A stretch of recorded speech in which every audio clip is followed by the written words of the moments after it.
그게 사실 소문 엄청 많이 나오고 있거든요. 이 사람이 나 수청당했다. 네. 봐봐요. 지금 후진터 안 나오잖아요. 그러면 후진터파는 지금 망하는 게 아니에요. 근데 제가 볼 때는 나중에 분명히 그 안 좋은 결과가 나올 수밖에 없습니다. 정말 전쟁이 일어나면 그때는 아마 여러분 아실 겁니다. 중국의 무기들 얼마나 형편없는지. 지금 중국 사람들은 똑똑하게 공산당을 반대하고 있거든요.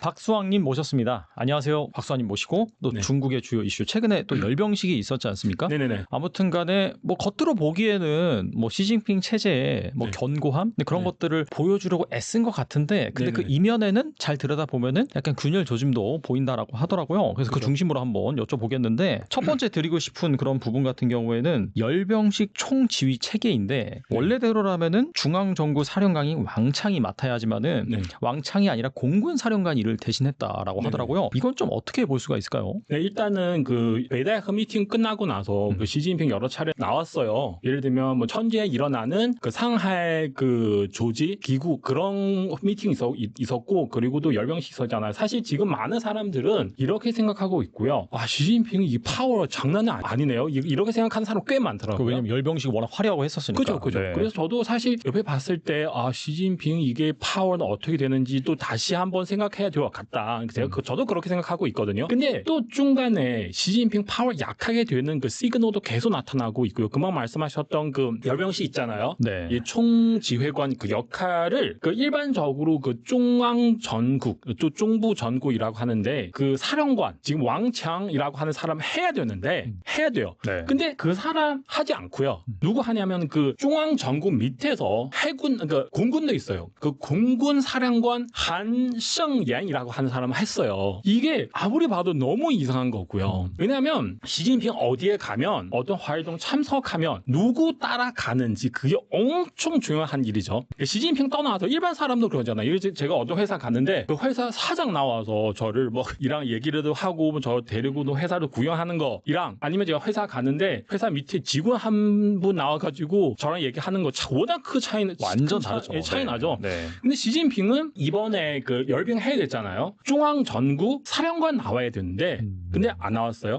밑에 중앙 전구 밑에 공군 사령관 이 사람 중장이에요. 중장. 네. 그 중국 장군은 소장, 중장, 상장 이렇게 나누고 있어요. 중장인데 그 상장 왕창 나와야 되는데 중장 나왔어요. 근데 이게 뭐죠? 그리고 이게 이번에 뿐만 아니라 베이다이허 미팅 끝나고 나서 시진핑 티베트 가는데 티베트 가가지고 거기서 그 티베트 군대에 가는데요. 그때도 따라가는 사람 일반적으로 그 시진핑 밑에 그 짱요샤 있잖아요. 짱요샤 따라가야 되는데 그리고 티베트는 중국 서쪽에 있잖아요. 네. 서부 정구 사령관 그리고 정치위원 다 따라가야 되고요. 티베트 군대 사령관 정치위원 다 따라가야 되는데 근데 실제 결과 보니까 짱요샤는 완전 안 갔어요. 네, 그리고 중앙 군외에는 마지막 가장 약한 그 한 의원 따라갔고요. 그리고 서부 정구의 사령관 정치위원 다 안 갔어요. 티베트 가는데 티베트 그 군대 사령관도 안 나타났어요. 근데 그 표면적으로 봤을 때 시진핑 파워 엄청 큰데 근데 이런 거 왜 이렇게 되는지 올해 연초에도 그때는 시진핑 중국 쿠밍시에 갔는데 그 군대에 방문했어요. 그때는 군의 부수도 두 사람 허웨이동 그리고 장쇼 다 따라가지 않았어요. 그때는 제가 엄청 놀랐어요. 이게 있을 수 없는 일인데 시진핑 완전 군대에게 무시를 당하는 거잖아요. 그리고 쿠밍도 그렇고 그만 말씀드렸던 그 티베트 그렇고요. 이번에 열병식도 이렇게 나오더라고요. 왜 이렇게 됐는지. 제가 이거를 가지고 시진핑 꼭 내려가겠다. 이렇게 말씀드릴 수 없는데 근데 이 부분을 여러분 참고하셔야 돼요. 왜냐하면 지금 다들 열병식 통해서 시진핑 이거 파워 장난은 아니에요. 시진핑은 지금 이기고 있다. 사실 저도 어느 정도 그거를 인정을 합니다. 근데 이런 문제 떠나서 또 군부에서 또 이런 문제 나타나기 때문에 상황은 되게 복잡합니다. 제가 생각하기에 그래요. 네. 그러면 아까 중앙정부 사령관 같은 경우에는 결국에는 이제 안 나타난 건데 열병식에서 이런 사람들 그리고 앞서 말씀하신 이 서쪽 티베트 쪽 가서도 이 티베트 관련된 또 사령관도 안 나타나고 이런 사람들은 소통이 된 건가요? 아니면은 뭐 뭔가 좀 반기를 든 건가요? 어떻게 해석해야 될까요? 이런 거는? 그게 사실 소문 엄청 많이 나오고 있거든요. 이 사람들 다 수청 당했다. 네네. 이 사람들 뭐 수청 당했으니까 그래서 나올 수가 없다. 근데 다 떠나서 티벳 갔잖아. 티벳 그 창립 60주년 굉장히 큰 행사인데요. 그렇게 큰 행사 오픈했는데 시진핑 따라가는 사람 되게 높은 위치 서 있는 사람 따라가야 돼요. 다른 사람 다 수청했다. 예를 들면 저도 모르는 증거는 없지만 짱이고 씨는 수청 당하지 않잖아요. 그렇죠. 짱이고에 따라가지 않는 거죠. 이거 문제죠. 물론 그런 이유도 있는데 그리고 이번에도 그 굳이 왜 중장 나와야 되는지 그럼 사람 많잖아요. 물론 네. 제가 뭐 구체적으로 누가 있는지 잘 모르겠는데 그래도 약간 좀 위치 조금 높게 좀 상장 이렇게 같은 사람 나와야 되지 않을까요? 근데 우리 회사 갔는 그 회사 사장 안 나오지만 그 부사장 나와야 되는 게 아니에요? 아니면 여기서 뭐 CF도 있고 뭐 CEO 다 있는데 지레벨이 나오던지. 굳이 네. 밑에 뭐 과장 나와가지고 나를 마중하는 게 완전 나를 무시하는 게 아니에요? 제가 볼 때는 그래요. 장유샤 관련 얘기는 좀 뒤에서 해보고요. 네네. 또 이제 10년 전 열병식과 비교해서 주요 인사들의 좌석 배치가 달라진 점도 눈에 띈다고 합니다. 10년 전에 한쪽에는 외빈들이 있었고 네. 다른 쪽에는 뭐 장점인 후진타오와 같은 원로들이 있었는데 이번엔 양쪽에 각각 그 푸틴과 김정은이 있었고 네. 후진타오 같은 경우에도 불참했다라고 하더라고요. 네네네. 이건 좀 어떻게 해석할 수 있을까요? 이 부분도 지금 배다이학 미팅 전에도 나오는 그런 뉴스들을 통해서 대부분 뉴스 다 비슷비슷해요. 시진핑 파워 문제 있다. 시진핑 정말 권력 문제 있다. 다 그런 신문 쭉 나왔는데 근데 배다이학 미팅 끝나고 나서 그 뉴스들 다양하게 나오더라고요. 어떤 뉴스를 통해서 시진핑 파워 정말 강하게 되고 있고 어떤 뉴스를 보면 시진핑 파워 문제도 있고 다양하게 나오고 있거든요. 근데 이번에도 그 10년 전에 그만 말씀하신 것처럼 양쪽에 한쪽에는 외국 사람들인데요. 또 한쪽에 그 중국의 정치 원로들 있는데 근데 이번에 정치 원로들 나오긴 한데 근데 굉장히 중요하지 않은 위치에 서 있더라고요. 그러면은 사람들은 또 이렇게 얘기하더라고요. 봐봐요. 지금 후진터 안 나오잖아요. 그러면 후진터파는 지금 망하는 게 아니에요. 네, 좀 그런 비슷한 소리도 나오고요. 봐봐요. 파가 망할 수 있다. 정치 네네. 원로들 지금 다 중요하지 않은 위치에서 서 있는 거잖아요. 시진핑 지금 이런 사람을 다 무시할 수 있는 거잖아요. 네, 이렇게 얘기를 나오더라고요. 근데 이런 얘기를 제가 부정할 수가 없어요. 정말 상황은 그런 거잖아요. 네, 왜 이렇게 되는 거죠? 네. 근데 제가 여기서 강조를 하고 싶은 게 시진핑이 이렇게 행동을 하면 정말 중국 공산당 내부 사람들, 특히 고위층 사람들은 굉장히 싫어하고 나중에 또 분명히 또 더욱 강한 반격할 수 있을 것 같아요. 어차피 그러니까 이 나라는 정치구 상무위원들은 아니면 퇴직한 상무위원들, 그 정치 원로들은 이게 뭐 완전 무시하는 거잖아요. 그죠? 그러니까 이렇게 해버리면 제가 볼 때는 시진핑에게도 안 좋은 거고요. 나중에 어떤 결과가 나올 수 있는지 우리 계속 지켜봅시다. 지금 시진핑이 이번 열병식 통해서 막 이런 거 저런 거 다 크게 많이 했는데 근데 제가 볼 때는 나중에 분명히 그 안 좋은 결과가 나올 수밖에 없습니다. 그리고 이 중국 열병식에서 각종 신형 무기들이 등장했습니다. 괌킬러라고 불리는 미사일을 포함해서 전 지구를 사정권으로 하는 핵 탑재 미사일 둥펑을 공개를 했는데 이거 얼마나 좀 위협적일까요? 어떻게 보세요? 이게 중국 사람들은 일부 중국 공산당 지지하는 사람 난리 나더라고요. 우리나라 뭐 국뽕에 취해가지고. 근데 여러분 한 가지 물어볼게요. 네. 중국산 제품은 두 가지는 있어요. 한 가지는 검증받아야 되는 제품도 있고 네. 검증받을 필요 없는 제품도 있어요. 바로 이런 무기들 검증할 필요 없잖아요. 그렇죠. 뭐 검증한다는 것 자체는 쏴야 되는데 어쩌죠? 그렇죠. 네. 근데 검증받을 필요하는 상품들 여러분 어떻게 생각하세요? 중국산 안 좋다. 퀄리티 떨어지다. 그렇게 생각하고 있잖아요. 그렇죠. 근데 약간 그런 환경 규제 문제도 소비자에게 판매하는 제품, 검증을 받아야 되는 제품조차도 제대로 만들 수 없는데 그럼 이런 거를 가지고 우리는 지금 뭐 대단하다. 우리는 어떻게 사람들 믿을 수가 있겠어요? 네. 이거 저도 만약에 검증 필요 없으면 저도 뭐 큰 소리 할 수 있죠. 저는 뭐 20개 나라 언어를 할 수 있다. 나는 IQ는 180 넘었다.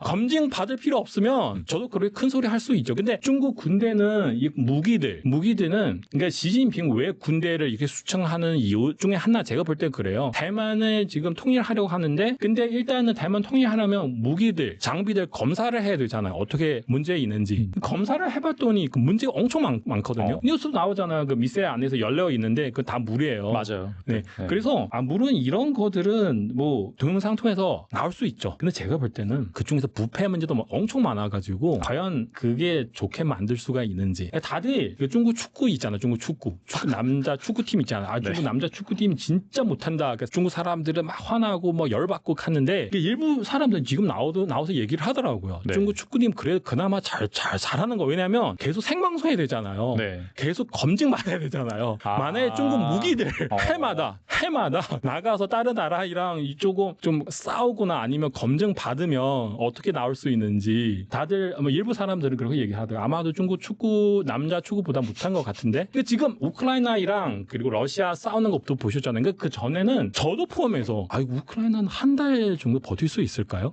그 러시아 그 군사력 얼마나 그때까지 저도 그렇게 믿었어요. 러시아는 군사력 엄청 강한 나라다. 근데 결국에 보니까 별거 없잖아요. 사실. 근데 중국보다 러시아 그 무기도 더 어느 정도 군사력 더 강한 나라잖아요. 그래서 제가 볼 때는 정말 전쟁이 일어나면 그때는 아마 여러분 아실 겁니다. 중국의 무기들 얼마나 형편 없는지. 제가 그렇게 생각하고 있거든요. 여러분 참고하세요. 갑자기 궁금한데 중국 그 남자 축구는 이렇게 못해요, 근데? 네? 갑자기 중국 남자 축구 왜 이렇게 못하는 거예요? 축구. 그게 사람도 되게 많은데 그럼 잘하는 사람도 많을 것 같은데. 네. 그거까지는 저도 잘 모르겠고요. 축구는 네. 별로 관심 없어서. 알겠습니다. 어쨌든 네. 그리고 이 열병식이 열리기 직전에 충칭시에서 이 시진핑 하야 이 메시지가 정확히 맞는지는 잘 모르겠지만은 이걸 촉구하는 뭐 어디에서는 포스터라고 하는데 뭐 자세히 보니까 이게 대형 프로젝트 빔을 뭐 쐈다고 네. 하더라고요. 그래서 이제 우리나라에서도 크게 보도가 되고 관심을 끌었는데 네. 이건 좀 어떻게 해석해야 될까요? 이게 정말 저도 되게 충격받았어요 그날. 갑자기 뉴스 떠더라고요. 어떤 사람은 이게 그 호텔에서 프로젝트 설치를 했어요. 되게 제대로 설치했어요. 그 다음에 이 사람은 다른 나라 가버렸어요. 다른 나라 가버려가지고 그 열병시 전에 사실 열병시 그 당일에 이렇게 하려고 하는데 이 열병시 전에 약간 좀 걱정돼서 열병시 전에 원격으로 그러니까 다른 나라에 있는데 뭐 컴퓨터나 뭐 휴대폰 뭐 통해서 이 프로젝터를 작동시켜 해가지고 그 프로젝트 그 건물 벽에서 그냥 글 투사해버렸어요. 예를 들면 뭐 공산당 없어야 새로운 중국 나타날 수 있다 등등 이런 공산당 입장에 봤을 때 시진핑 입장에 봤을 때 엄청 싫어하는 그런 말이 막 투사를 해버렸어요.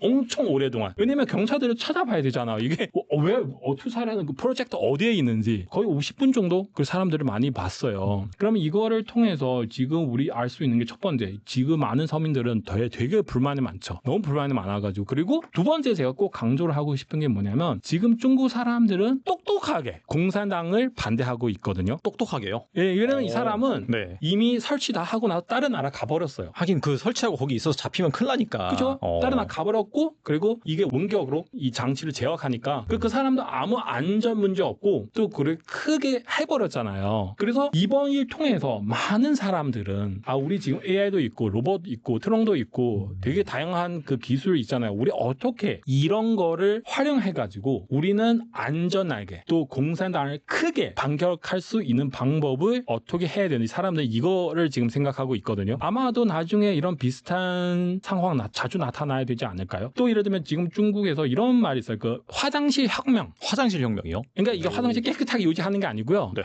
화장실 아니니까 중국 CCTV 엄청 많잖아요. CCTV 저기 엄청 많죠. 네. 네. 근데 화장실까지는 없어요. 화장실까지는 그게 말이 안 되잖아요.